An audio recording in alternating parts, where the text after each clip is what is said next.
2018 has been an intense year at the movies, including everything from pulpy detective fiction to bloody tales of revenge, and all manner of nervy narratives in between. These are the most disturbing movies of 2018. Many people know Jonathan Ames as the creative force behind HBO's short-lived comedy detective series Bored to Death, but he's also an incisive writer of genre-hopping essays, novels, and screenplays. For his 2013 novella You Were Never Really Here, Ames crafted a corrosively bleak piece of detective fiction about a troubled war vet tasked with finding the kidnapped 13-year-old daughter of a U.S. senator. Indie director and screenplay writer Lynn Ramsey unleashed the slow-burning beast that was the theatrical version of You Were Never Really Here in the spring, changing very little in adapting Ames's novel. Instead, Ramsey bolstered the tightly wound narrative with stylistic flourishes that ratchet the tension to near suffocating extremes. The result is a frenzied, bloody, deeply paranoid fever dream of a film that hammers its way into your head like a nightmare you won't easily wake from. Hollywood loves a good tale of teenagers running amok, and joining the ranks of tales of youthful rebellion is Corey Finley's Thoroughbreds. As far as tales of youthful rebellion go, Finley's sly, bracingly immersive crime dramedy is one for the ages.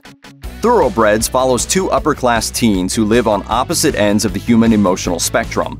One incapable of feeling anything, while the other feels everything. I don't have any feelings, ever. When they're reunited after years apart, each finds themselves in a position to help the other right a perceived wrong. That help comes at a high cost for each, and together the teens hatch a violent plan to take control of their rapidly spiraling lives. The crime itself plays second fiddle to a focus on the tragically inventive young minds behind it, played by Olivia Cooke and Anya Taylor-Joy, whose performances draw you into the comic and tragic sides of Finley's drama. It all lends an exacting edge to the film's final moments, which may leave you giggling while also fighting a nasty chill in your spine.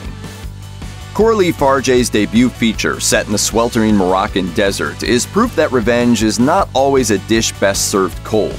Part survival story and part tale of righteous vengeance, Revenge unfolds in a blood-soaked narrative that uses the desert setting to serve up a steamy helping of primal payback. It begins when pampered American party girl Jen's getaway with Richard is interrupted after his pals show up early for a hunting trip. The weekend pivots dramatically after a deplorable act that leads Richard to leave Jen for dead in the unforgiving desert. She awakes to find herself in the midst of a deadly cat-and-mouse chase, transformed from object to avenger, leading to one of the best hunters become the hunted narratives in recent memory. It's brutal, bloody, and inventive in ways we can't go into without spoiling the fun. Just know that the almost dialogue-free action is guided to a final showdown that will leave you absolutely shaken to the core. Every so often, we get a scary movie that transcends its genre roots. This year, that movie is unquestionably Ari Aster's utterly terrifying family drama, Hereditary.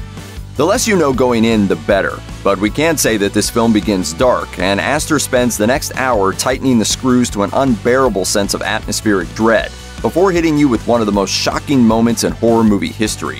You'll never see it coming. It'll shock you in ways you've probably never experienced in a movie, and as impossible as it may seem when it happens, Hereditary then sets about getting a whole lot darker. If you're tough enough to stick with it, you'll be able to brag to friends that you made it through one of the best, most disturbing horror films, not just of 2018, but likely of all time. Unfolding in a beautifully realized alternate version of present-day Oakland, Sorry to Bother You follows the story of a young black telemarketer who experiences a meteoric rise to success after uncovering his inner white voice. As always, we'll be getting that out to you right away. What follows is a hilarious, often horrifying madcap farce that plays like a mashup of Being John Malkovich and Get Out, only angrier and more perceptive. Sorry to Bother You may be chock full of comically inspired moments, but it's absolutely venomous in its presentation of gender and race relations and economic structures. And it never misses a beat as it pivots effortlessly from one shocking moment to the next. Director Boots Riley's cast doesn't miss a beat either, and they keep Riley's politically charged sci-fi fantasia grounded in particularly hard-hitting ways. Though it may leave you wincing the next time you see a horse, man. Luca Guadagnino's Suspiria is a fresh, ferocious, and surprisingly political take on Dario Argento's bloody, brooding 1977 horror classic.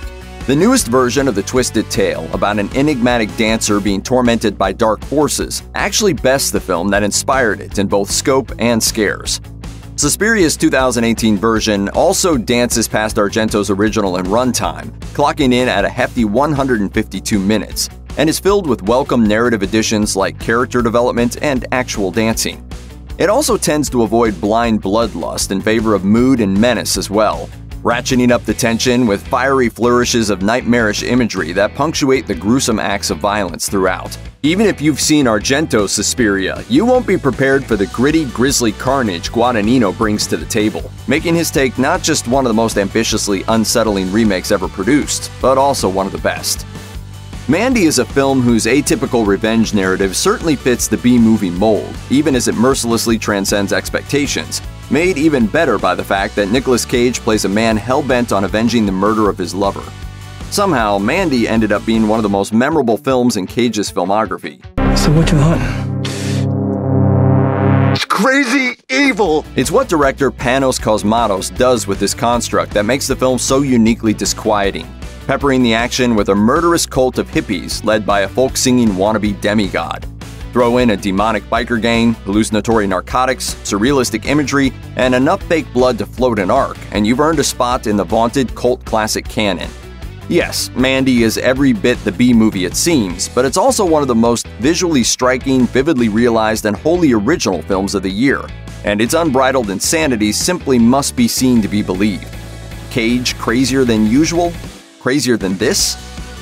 A, B, C, D, E, F, G, H, I, J, K, L, M, N, O, P, Q, R, S. Not the beast! Ah! Open my eyes! T, U, V, W, X, Y, Z! Ha! Now that's saying something. When author Jeff Vandermeer published Annihilation, it became an instant classic of modern science fiction literature and an easy target for a big screen adaptation.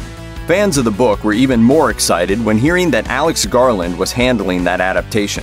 After months of delays and behind-the-scenes troubles, Annihilation finally arrived in theaters, except it didn't exactly stick to the source material. Garland took some serious liberties with the story to craft a narrative all his own, but his Annihilation works as both a direct adaptation and a wholly original story that's every bit as effective, horrifying, and emotionally charged as the book. Garland even best Vandermeer's source material when it comes to scares, with a blood-curdling bear woman beast that serves as one of the most unsettling creature creations of this or any year. If only Garland had left the door open for a sequel, we might have gotten to see even more of his haunting, unearthly delights. With no fewer than a couple dozen or so films utilizing social media's like-share obsession as a plot device, Robert Mockler's sobering drama Like Me is nothing like the rest. In fact, this incisive feature debut is not like any film you've ever seen before. From its jarring opening moments, Mockler's film is clearly out to shock. His tragic tale of a young woman broadcasting her crime spree across social media is part road movie, part hallucinatory crime thriller, opening with an attention-grabbing heist and ending with brutal violence. The moments in between find a hushed and harried character study.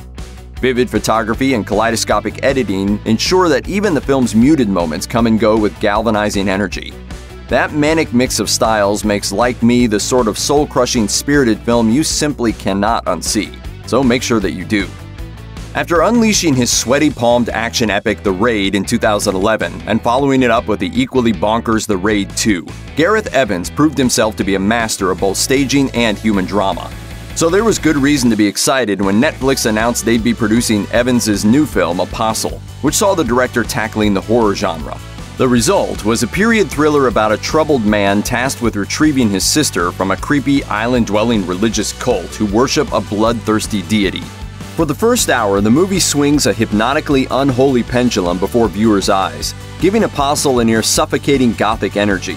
And then, Evans spends the next hour smashing that pendulum into bloody bits, making you long for a time when a bloodthirsty deity was all you had to fear. Expect dastardly deeds, unspeakably gruesome acts, fantastically grotesque imagery, and a soul-choking sense of dread. You'll be glued to the screen for every nightmarish moment.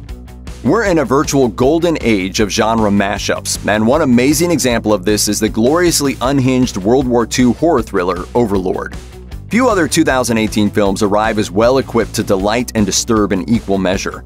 Odds are you've heard Overlord categorized as a Nazi zombie horror flick, which is only a little bit misleading.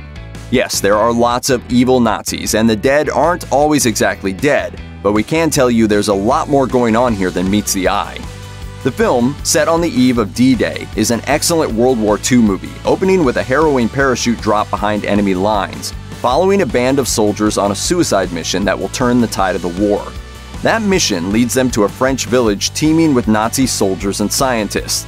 Without spoiling the film, just know that the stomach-churning things uncovered in there is the stuff of nightmares. Overlord is the action-packed, blood-soaked war horror hybrid we never knew we needed. After bursting into Hollywood as the scribe behind the legendary film Taxi Driver, Paul Schrader has continued to make a name for himself as a screenwriter of unyielding vision and some very specific opinions about the world at large. Schrader has also directed his share of classics, with titles like American Gigolo, Affliction, and Autofocus. He returned to the director's chair this year to unleash First Reformed, reminding us he's still got plenty to say about the state of society. Schrader's latest is a politically charged narrative of societal despair, environmental calamity, and righteous indignation. It pits a well-intentioned priest against a world where moral duplicity has led to big business corrupting not just society, but also the environment and the church.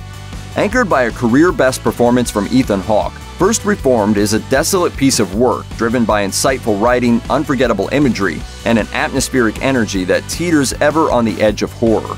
It's also a bone-chilling call to arms that we can only hope has not come too late. Check out one of our newest videos right here. Plus, even more Looper videos about messed up movies are coming soon. Subscribe to our YouTube channel and hit the bell so you don't miss a single one.